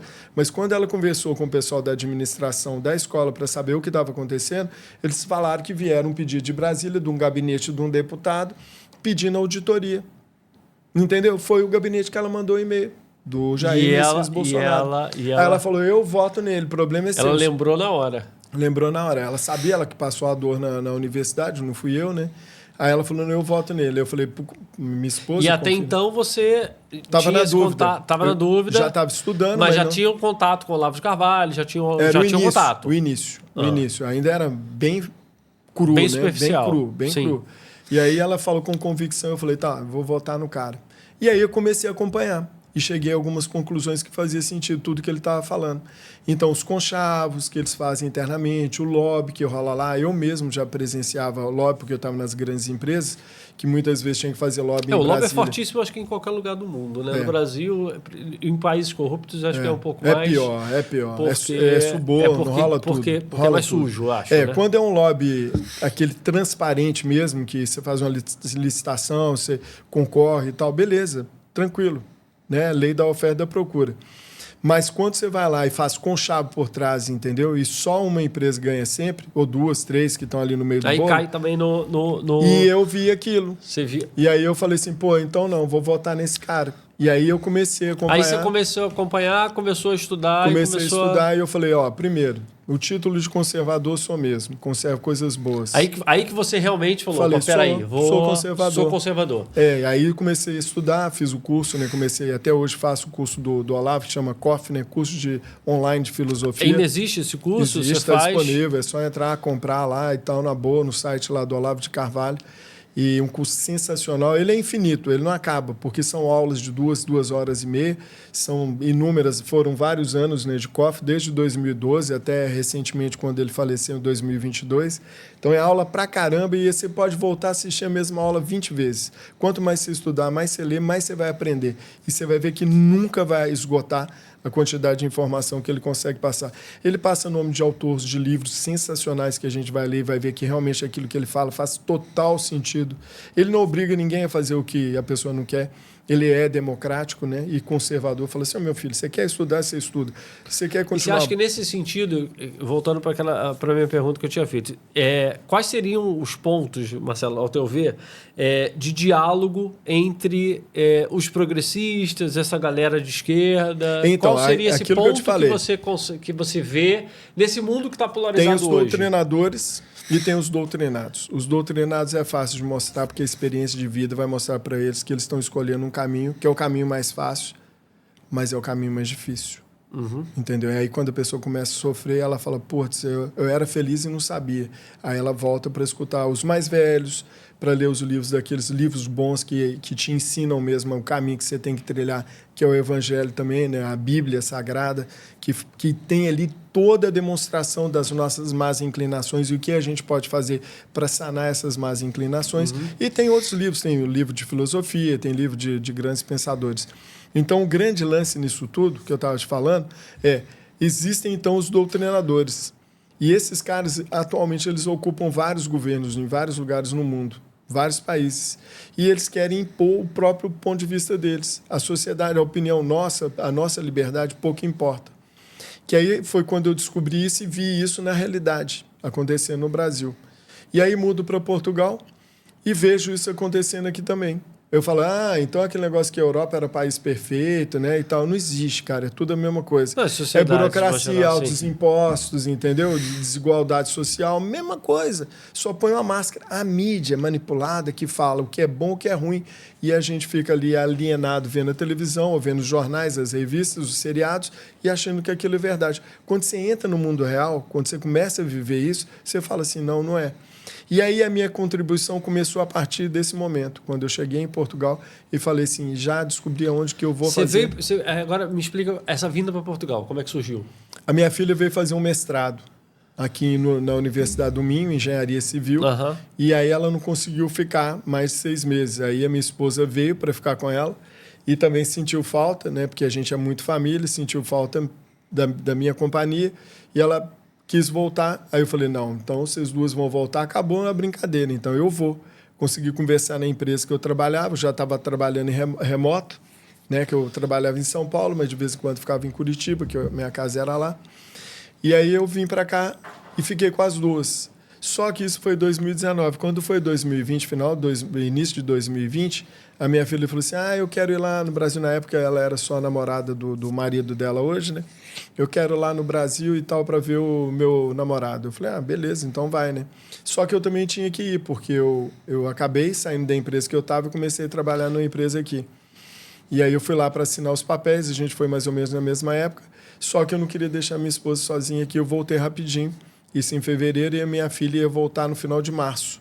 Aí veio a pandemia, ela ficou presa e a gente ficou aqui. Nossa! Mas aí eu já estava aqui, já estava trabalhando. E a partir daí, eu até queria voltar de novo para o Brasil, mas a pandemia me fez ficar preso aqui até 2021. Você aqui e ela lá, e a tua filha lá. Eu e a minha esposa aqui e ela lá. Meu filho já era casado, já morava na Polônia, né? E aí a gente falou assim, então vamos ficar aqui. E aí onde eu vi, enxugar gelo não estava dando certo, a política era um dos fatores principais do problema que a gente passava. Tinha a ver também, tem uma cumplicidade ali dos grandes empresários, que é um oligopólio que trabalha junto para manter esse círculo vicioso. E eu falei, cara, então eu vou começar a fazer alguma coisa nesse sentido. Conheci um pessoal na rede social, e aí a gente começou a fazer manifestação de rua, né? E teve uma manifestação na Praça do Comércio, a gente juntou lá mais de 1.500 pessoas, e aqui em Portugal é difícil, né? Mesmo as manifestações de grupos antigos que estão aqui, que já conhecem muita gente, você juntar 3.000 pessoas, 2.000 pessoas, já é difícil. A gente postelão, palco e tal, no 7 de setembro de 2022.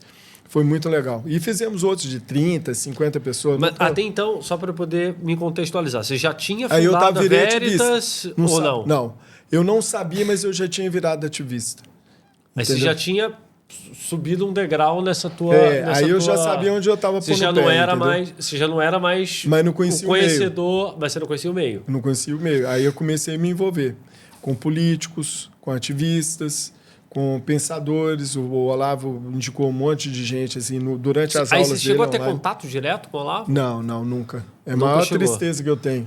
A maior tristeza que eu tenho, cara. Não chegou nunca a ter trocado nem e-mail, nada. Nada, cara. Nada. Nossa, eu fiquei triste mais quando ele adoeceu. Chorei mesmo, de verdade, cara. Fiquei muito sentido. Ele morreu de quê? Cara, ele fumava muito, mas eu não sei se era isso. Mas tem uma matéria, um artigo que eu li muito tempo atrás, quando ele faleceu, né, em 2022, em janeiro. Falava que ele tinha sido picado por um carrapato. E tem teve a doença do carrapato. E aí isso prejudicou. E como ele já tinha essa parte sensível dele de saúde, porque ele fumou muito durante muito tempo, então ele enfraqueceu muito rápido e por isso ele... Morreu da doença do carrapato e de tabaco. Não, se foi a doença do carrapato eu não sei. Enfraqueceu e mais contribuiu também que ele fumou muito, já tinha deficiência também da parte fisiológica e não era uma pessoa que praticava atividade física etc. com frequência. Então ele tinha a saúde debilitada mesmo. Morreu quantos anos? Cara, eu acho que ele tinha 74. Já era não velho, era muito velho. Não era muito, né? Não, hoje em dia o avô da minha esposa morreu com 96, pô. O meu avô morreu novo, mas ele morreu com 74 porque ele teve um problema de infecção hospitalar e morreu, mas ele tinha vitalidade. Os meus parentes aqui de Portugal aqui, ele morre com 101, 102, cara. Não. A genética é boa. O cara com 104, o cara com 74. Tá, mas aí me explica. Aí você montou. Foi quando que deu o estalo? Você falou assim, eu vou fazer o velho. Então, aí vou montar. O que eu vi? Eu falei assim, eu tô indo pra rua, tô ficando na internet. A pandemia me pirou. Eu falei assim, esse negócio de conversar só pela internet eu não aguento. Eu tenho que ter contato físico, já tava entendeu? Só online. Eu falei, não, eu tenho que ter contato físico. E aí eu falei, vamos fazer um congresso conservador aqui, que eu já sabia que eu era. Sim. Então vamos. Aí comecei a fazer o planejamento no meio de 21 e a gente fez em janeiro de 2022. E tinha muita gente, teve muita gente que te julgou quando você... Tem muita gente que te julga quando você se coloca como conservador. Quando você fala assim, eu sou conservador, isso é antiquado, mas então, eu não me rotulo conservador. Eu não falo para as pessoas que eu sou conservador. Eu acho que para a gente poder fazer qualquer coisa na vida, primeiro você tem que dar exemplo. Aí depois, se alguém perguntar para você, você pode falar, sou. entendeu? Mas eu não me auto-intitulo conservador, eu não saio falando para ninguém. Eu sei que eu tenho comportamento conservador. Eu sei que eu tenho comportamento político de pessoas da direita, entendeu? Que prezam Mas você pelas não se rotula certas. como tal, apesar de você ter seu conjunto de valores e seu comportamento, enfim.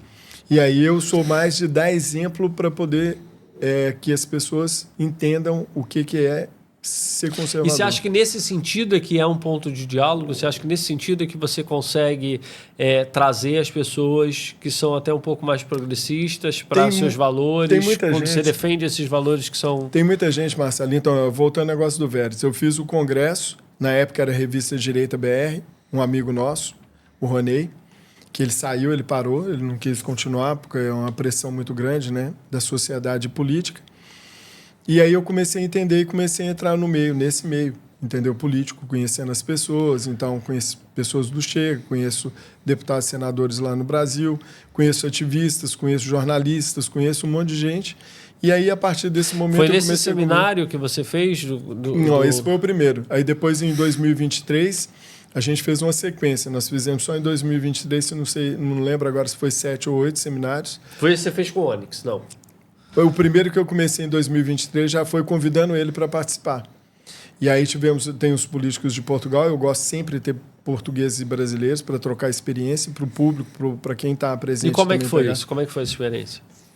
A minha experiência ou a experiência para as pessoas? A tua experiência, o que você sentiu? Primeira vez que você tinha feito um evento? Não, na minha profissão eu já era treinador, já fazia evento de TI, já tinha trabalhado no AMB lá em São Paulo. Mas na parte política nunca? Não, nunca. Ativismo, nada? Nada. Nem manifestação de rua, eu não sabia nem o que eu fazia, por onde que eu começava. Entendeu? Quem já era há mais tempo já ia falando, você faz isso, agora você faz aquilo. Aí faltava alguma coisa, desculpa, esqueci, mas isso era importante. Aí aprendi quebrando a cara.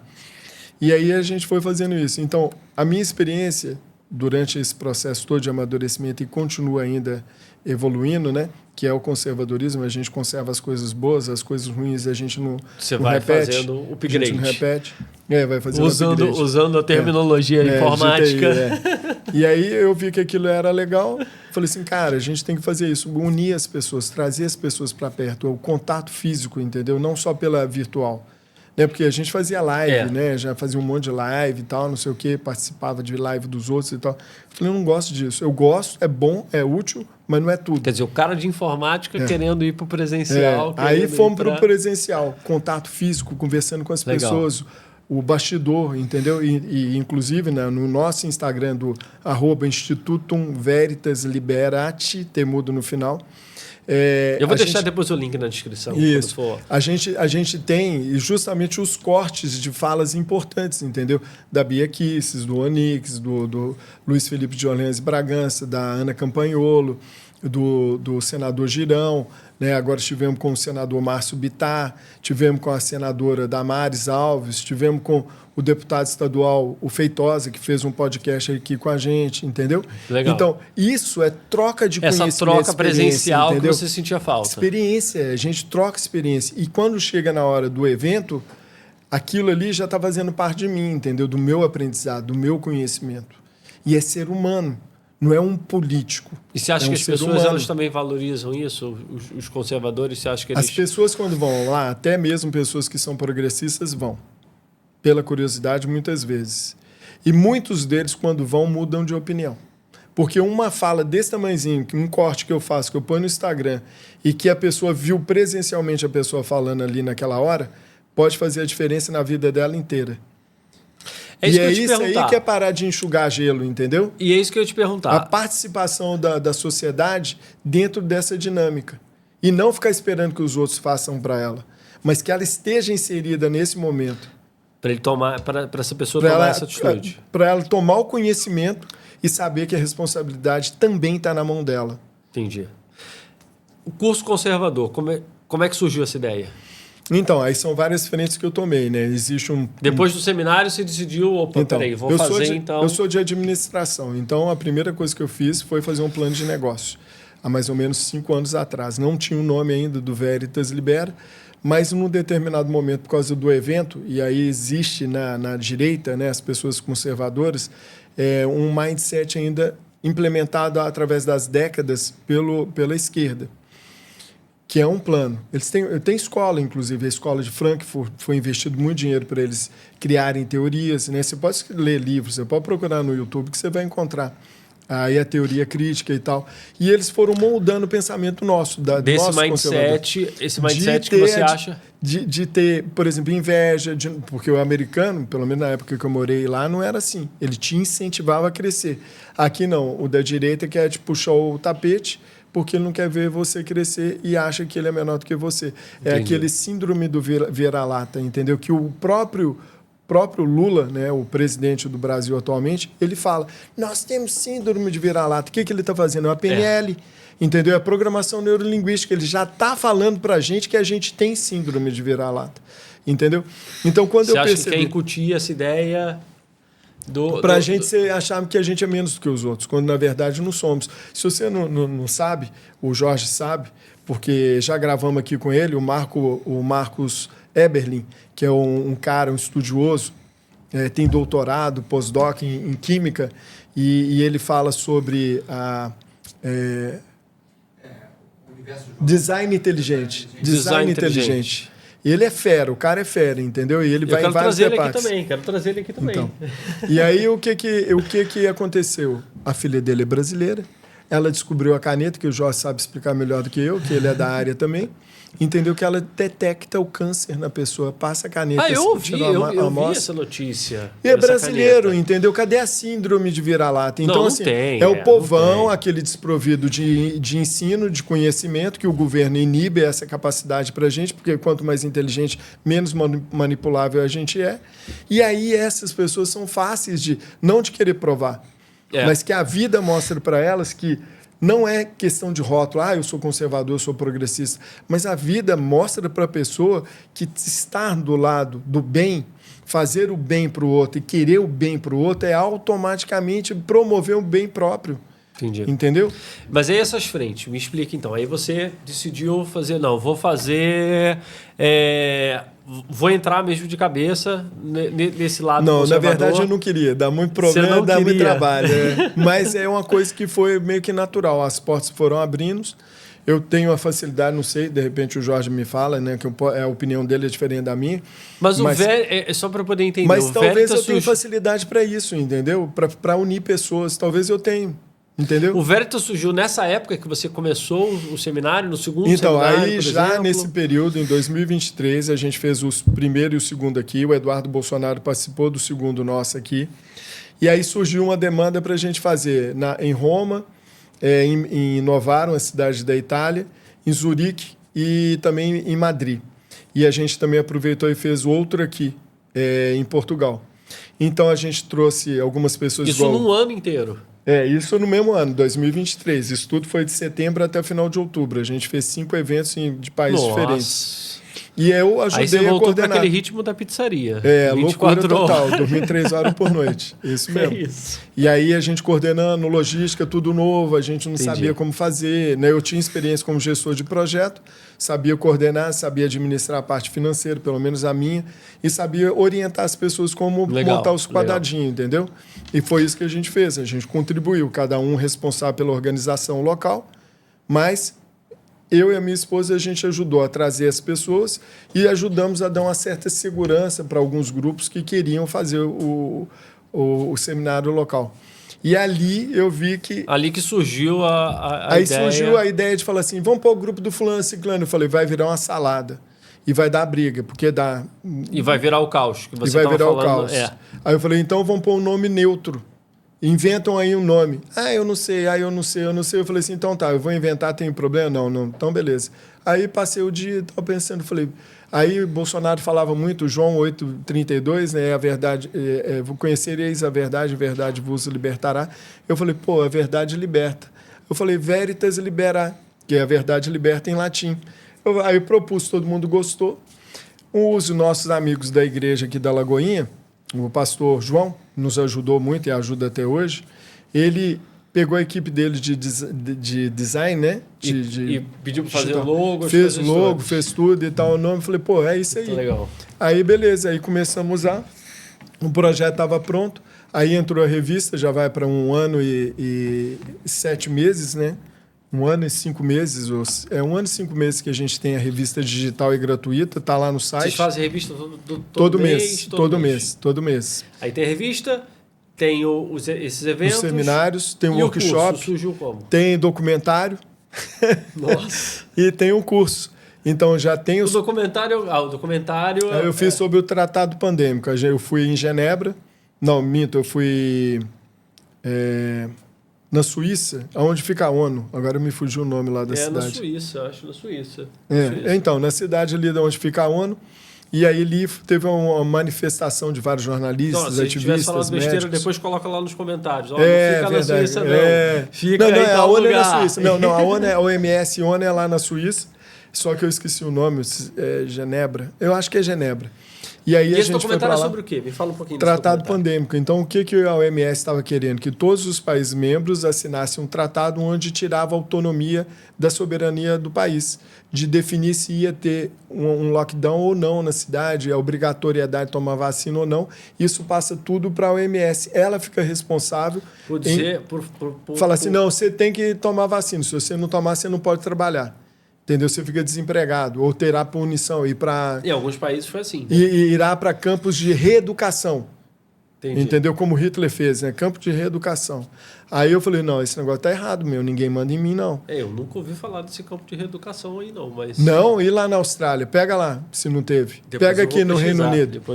Pega aí para você ver se não teve. E aí você foi para lá para fazer... E aí eu fui para cobrir esse evento. Filmar e tal, com a ideia de fazer um documentário. Aí tive acesso a vários médicos, tive acesso a vários jornalistas, a vários ativistas. Aí gravei todo o movimento, todo aquilo que aconteceu ali e fiz um documentário.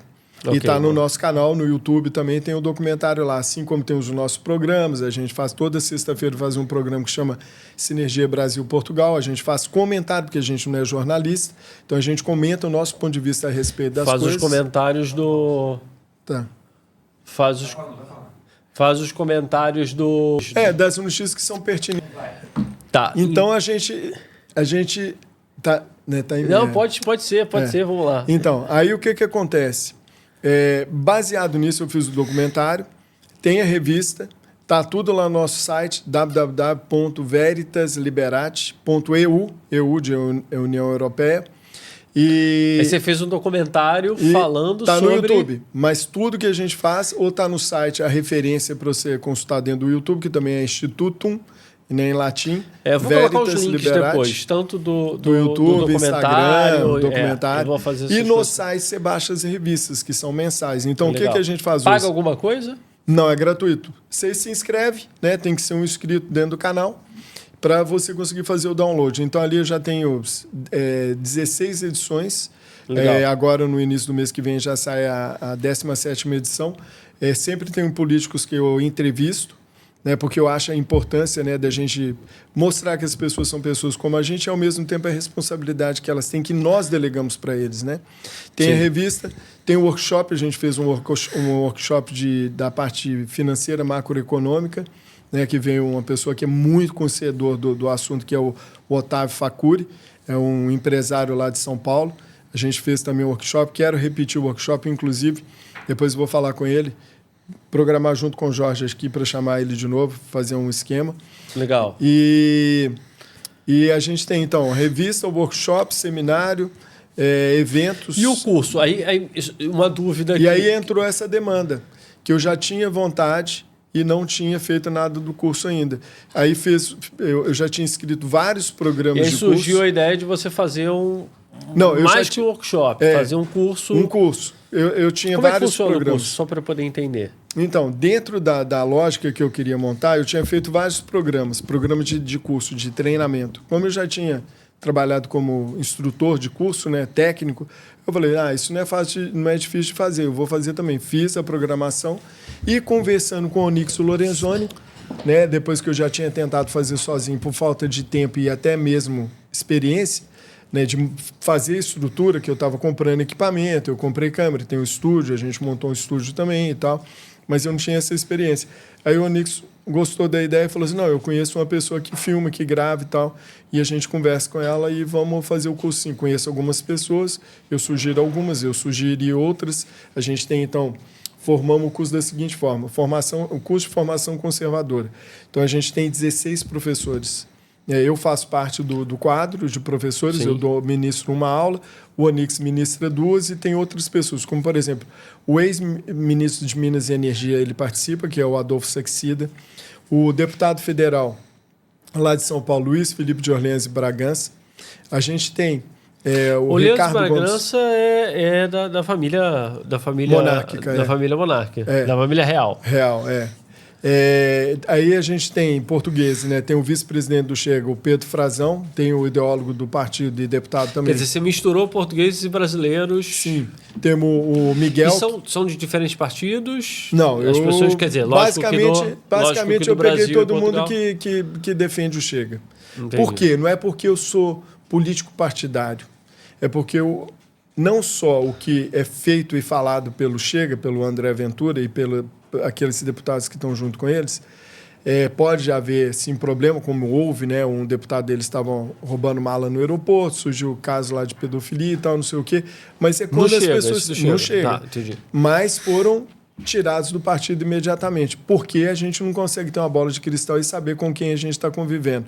Entendi. Mas o exemplo que eles têm dado para a minha experiência Você de vida... se identifica mais com eles? Eu falo que eles estão seguindo um caminho legal. Entendi. Então, eu apoio eles. E chamo eles para participar de evento nosso, seminário. Tanto aqui quanto no Brasil? Não, no Brasil a gente não fez nada ainda. Não fez nada. Tá. Não. E esse curso é voltado para quem exatamente? Só para eu poder entender, e é uma dúvida que surgiu. É para a pessoa que já tem algum conhecimento de conservadorismo, já tem algum conhecimento desses autores, ou é uma pessoa que é totalmente crua como você era há um tempo atrás? Vamos dizer assim, quando você entra na escola, você primeiro tem que ser alfabetizado. Mas para você ser bem alfabetizado, você precisa de entender a lógica, a didática, o método pedagógico por trás daquele aprendizado. Então, é isso que a gente faz. A gente traz a parte básica, introdutória, de teologia, de história, de política. Entendi. Entendeu? Aquilo forma uma pessoa para que o próximo curso que a gente for editar já vai ser um nível um pouco acima, onde vai envolver questões mais sociais, mais do dia a dia, mais contemporâneos, porque ali a gente faz meio que um timeline, né? Você construiu de uma forma que para a pessoa entender onde ela está pisando. Entendi. Por que ela está fazendo aquilo. Tudo online, pela nossa plataforma, lá no veritaslibera.eu. Né, a pessoa entra lá, ela pode comprar, tem a plataforma toda legalzinha, ela vai acessar o curso de onde ela quiser, do celular, do telemóvel, de casa, do computador, de onde ela estiver. Basta ter internet. E é só em português? Por enquanto é só em português. A gente já pensou e a gente ia colocar a legenda em outros idiomas, tanto que a plataforma ela é feita em 3 idiomas, né, que são os mais falados tirando o mandarim. Né? Inglês, a gente tem inglês, português, espanhol e português. Sim, ok. Entendeu? E aí, no futuro, a gente já tem a nossa plataforma, ela já usa o IA. Então, a gente pode, por exemplo, fazer a dublagem, que eu acho que fica ruim, eu nunca gostei de filme dublado, ou então só a legenda embaixo. Eu também não gosto, não. Entendeu? Eu prefiro o original. Eu também.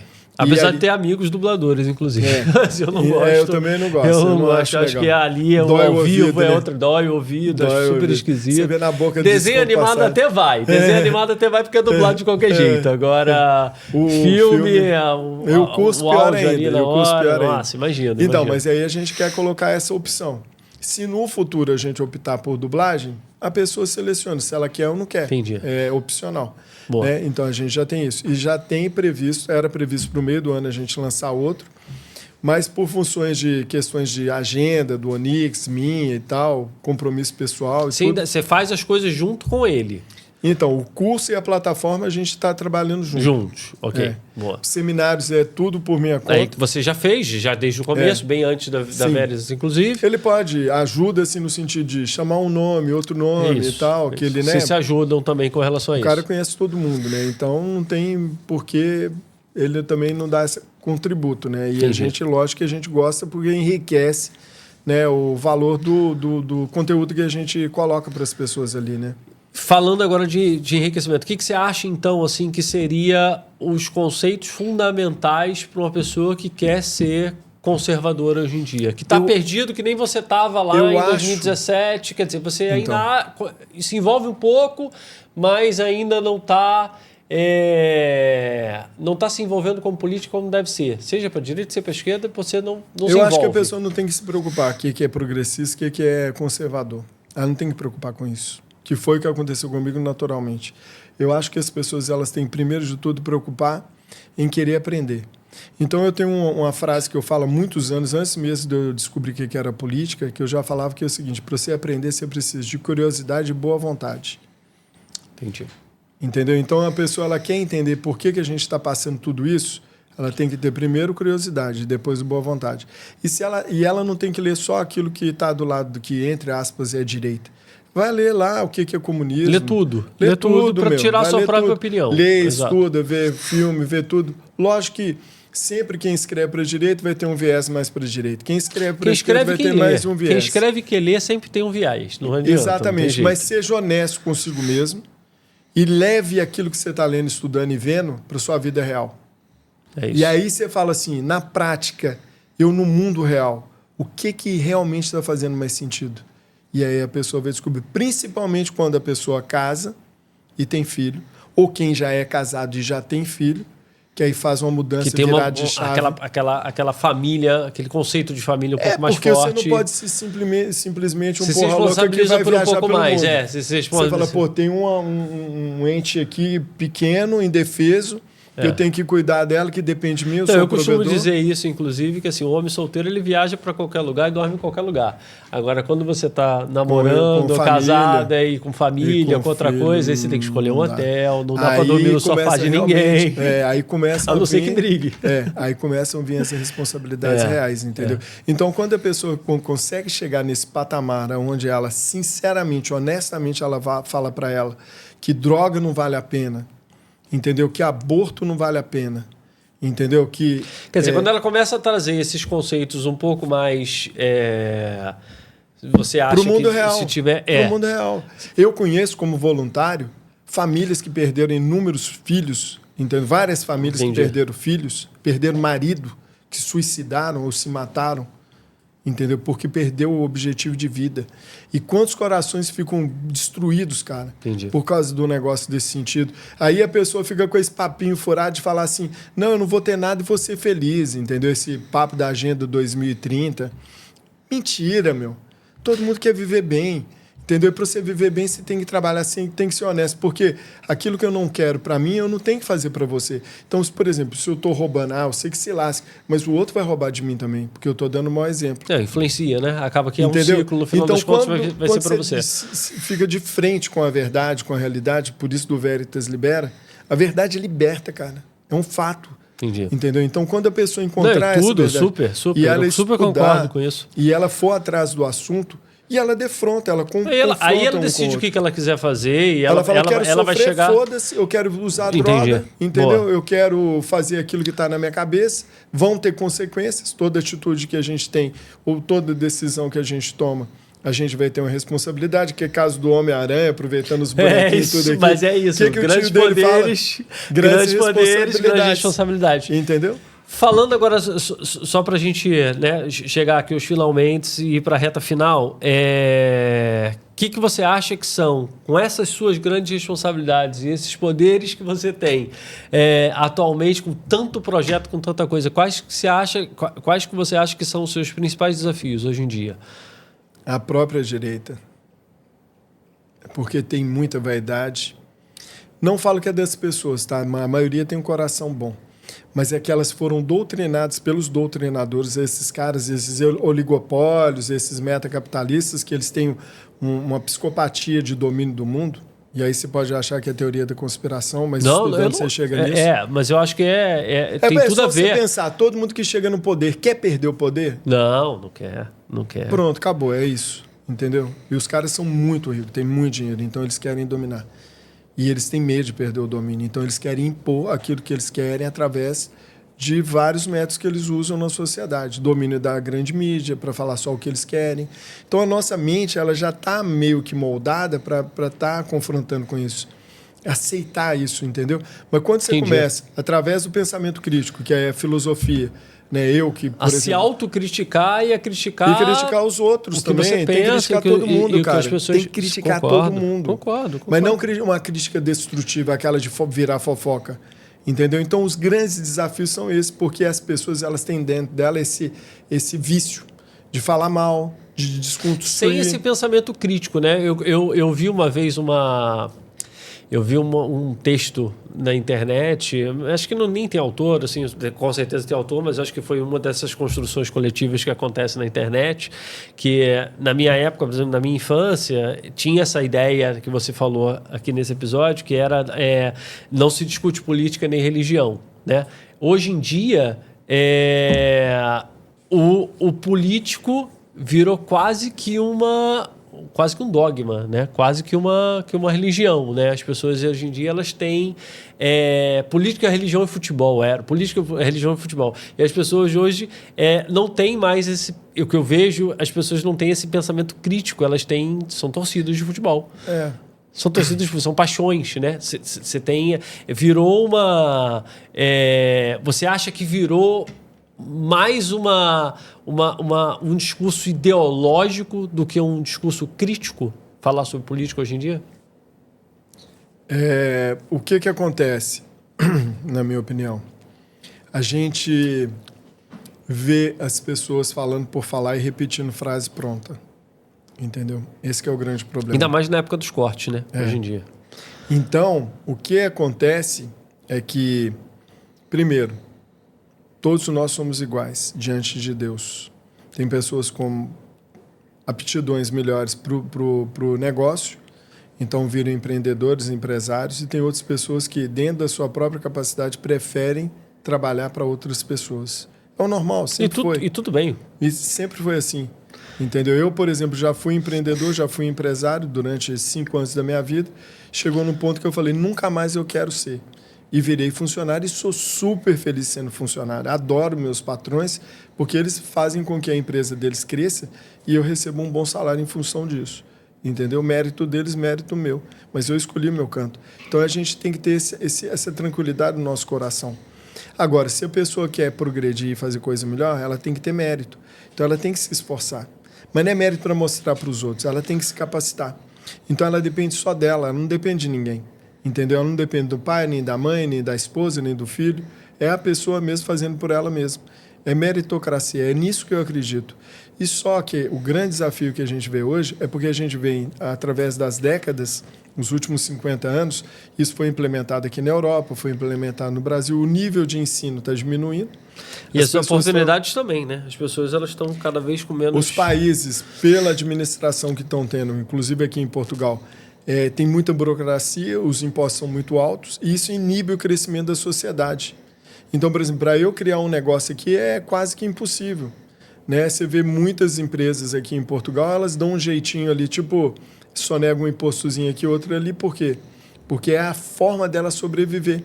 Senão não vale a pena ela ter negócio. E isso é uma mentalidade de Estado totalitário.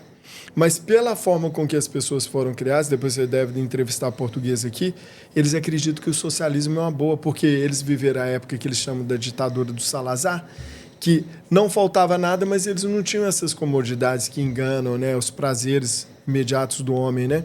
Que é o luxo, isso e aquilo, o comodismo, a tranquilidade. Tá, mas naquela época também não tinha a tecnologia que tem hoje. Entendi. Então as pessoas não sabem ter o pensamento crítico para falar assim, bom, lá era outra época. Você acha que falta esse pensamento crítico? E aí as pessoas acostumam com essa forma de pensar e falam assim, não, mas assim ainda é melhor do que estava antes.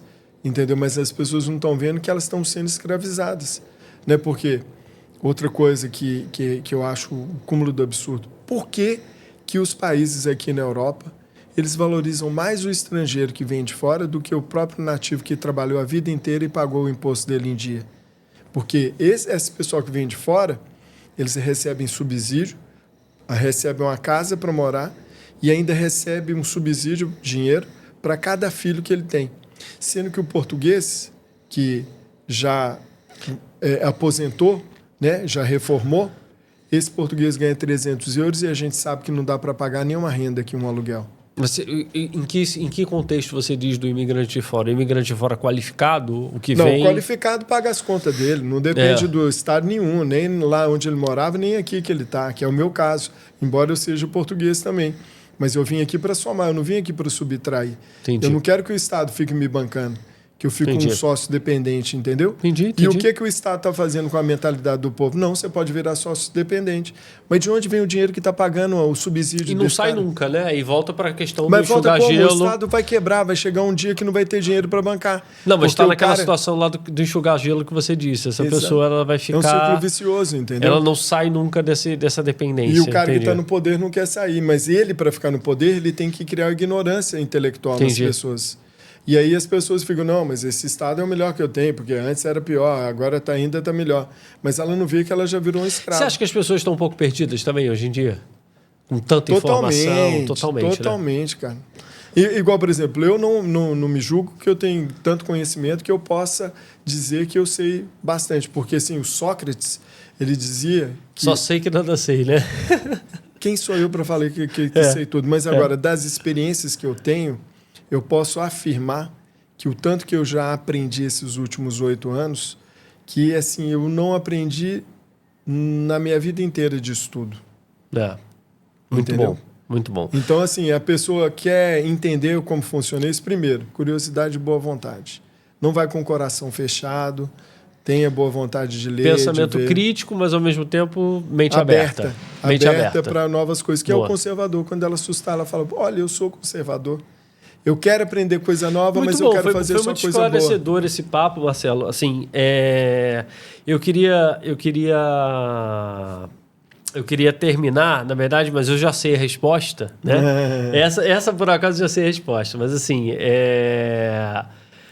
se você tivesse a oportunidade de conversar com uma pessoa e fazer uma pergunta para essa pessoa... Então, uma conversa com essa pessoa, né? E fazer perguntas para essa pessoa. Com quem você conversaria? Que você não teve a oportunidade de conversar. Você já deu uma dica aqui. Mas pode ser quem já morreu? Pode ser quem já morreu, pode ser todo mundo. Com certeza. Seria passar várias horas com o Olavo de Carvalho. Dias, se possível. Que eu sei que eu conheço um aluno dele que viveu 6 meses com ele, lá na casa dele. Legal. Então, assim, eu também me proporia passar um tempo lá, talvez não 6 meses, que para mim é difícil, né? Família e tal, mas pelo menos 1 mês com ele lá como aluno dele. Caladinho no meu canto, sim senhor, não senhor. Só ouvindo. Só ouvindo, só aprendendo, absorvendo. Lendo, estudando, aquilo tudo que ele me orientasse. Muito bom. Entendeu? Muito bom. Marcelo, quero te agradecer muito. Assim, foi muito esclarecedor. E eu posso te dizer que eu vim para esse podcast... De coração aberto, de cabeça aberta e com curiosidade. Curiosidade e boa vontade, que você disse. Foi engraçado você ter dito isso, porque eu vim exatamente com essa motivação. Assim, eu vim com a cabeça aberta e com boa vontade para saber, para conhecer. Porque tem muito estigma, tem muita... E eu quero também trazer isso para a mesa, sabe? Nesse podcast. Assim, tirar esses estigmas, tirar essas ideias, esses tabus, essas coisas que a gente às vezes cria molduras e cria prateleiras porque fica mais fácil para classificar, para julgar, para condenar também. Muito obrigado pela oportunidade, por me trazer tanta informação. Eu espero que essa informação chegue também para a nossa audiência. Legal. E eu vou deixar os links lá. Vou deixar o link do teu comentário, vou deixar o link do teu site, né, que tem o curso. Tem as redes sociais também. Dos eventos, YouTube, das redes Instagram, sociais, YouTube, etc. Sigam lá também para conhecer um pouquinho mais do Marcelo. E se a gente falou alguma coisa errada aqui, geograficamente falando, por favor, deixa no comentário também. É Genebra, Exato, é Genebra, exato. Mas se tiver alguma dúvida também, coloquem lá nos comentários, que eu vou estar de olho nos comentários. Tá bom, gente? Gente, muito obrigado. Marcelo. Obrigado. Muito obrigado. Prazer é meu. Tá bom? Obrigado pelo convite.